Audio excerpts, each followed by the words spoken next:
Mystery और thriller movies और series को लेके मैं बचपन से ही काफी एडिक्टेड हूँ और जब भी मैं ऐसा कुछ देखता हूँ तो गंजेड़ आदमी की तरह ही आउटर वर्ल्ड से काफी डिस्कनेक्टेड भी हो जाता हूँ। पर जब इस जॉनर के अंदर एक्सपेरिमेंट होता है तो वो मूवी या सीरीज मेरे लिए हिमाचल के माल की तरह होती है जो कि सोने पे सुहागा ही होता है। और ऐसी एक मूवी मैंने आज देखी जो कि थी आइडेंटिटी नाम की मलयालम मूवी, जिसको ZEE5 के ऊपर रिलीज किया गया है पर अनफॉर्चुनेटली हिंदी में डब नहीं हुआ है अब तक, तो सबटाइटल्स के साथ ही आपको देखना पड़ेगा। और इस मूवी के अंदर जो एक्सपेरिमेंट किया गया है इस जॉनर के ऊपर उसको लेकर मैं 10 on 10 देना चाहूंगा। पर लेट मी बी ऑनेस्ट, मैं आपके लिए इसको ओवर हाइप या ओवर सेल नहीं करूंगा क्योंकि इस एक्सपेरिमेंट के बावजूद भी ये मूवी मेरे लिए एवरेज या बिलो एवरेज ही साबित रहती है। जहाँ इस मूवी की कहानी काफी रूटीन रिवेंज थ्रिलर कहानी है जो कि बहुत सी मूवीज में हम ऑलरेडी देख चुके हैं, पर इस रूटीन सी कहानी को इस मूवी के डायरेक्शन, परफॉर्मेंस, टेक्निकल पॉइंट्स और स्क्रीन प्ले काफी हद तक ऊपर उठा देते हैं। जहाँ पे टोविनो थॉमस का कैरेक्टर एक ओसीडी का कैरेक्टर दिखाया गया है जो कि सोशली ऑकवर्ड भी होता है। मैंने ओसीडी बोला है, आपका दिमाग खराब है। और अपने इसी ओसीडी की वजह से वो हर चीज में परफेक्शन ढूंढता है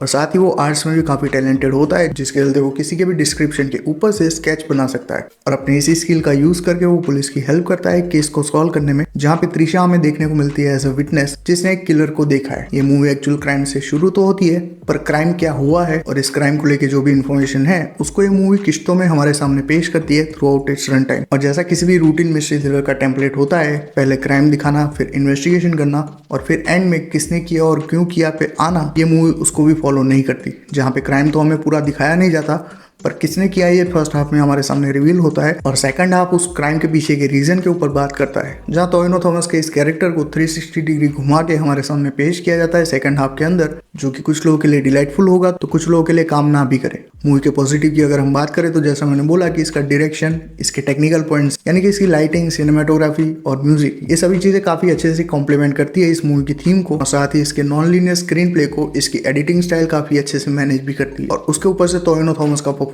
जो कि एक सोशली ऑकवर्ड पर्सन है और अपने मैनरिज्म और बॉडी लैंग्वेज के थ्रू उन्होंने इस चीज को स्क्रीन के ऊपर दिखाया है। और इन सभी में आप चाह के भी कोई नुक्स नहीं निकाल सकते। मूवी की सबसे बड़ी वीकनेस साबित होती है इसकी कहानी, जो कि काफी रूटीन रिवेंज स्टोरी है जैसा मैंने पहले ही बोला। और दूसरी बड़ी वीकनेस साबित होती है इसका experimentation.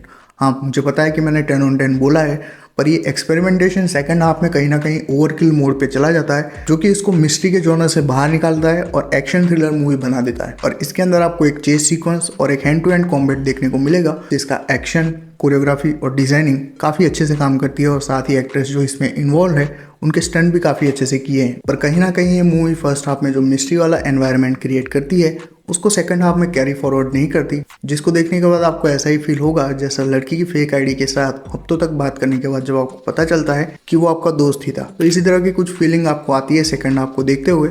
Even though second half भी आपको काफी हद तक एंटरटेन करने में कामयाब तो रहता ही है, पर ओवरऑल अगर इसको एक मूवी के तौर पर देखा जाए तो ये उतना ज्यादा इम्पैक्ट क्रिएट नहीं कर पाती, जो कि ना तो एक मिस्ट्री थ्रिलर बन पाती है और ना ही एक्शन थ्रिलर बन पाती है, जिसके चलते कहीं ना कहीं एक एवरेज मूवी बन के रह जाती है।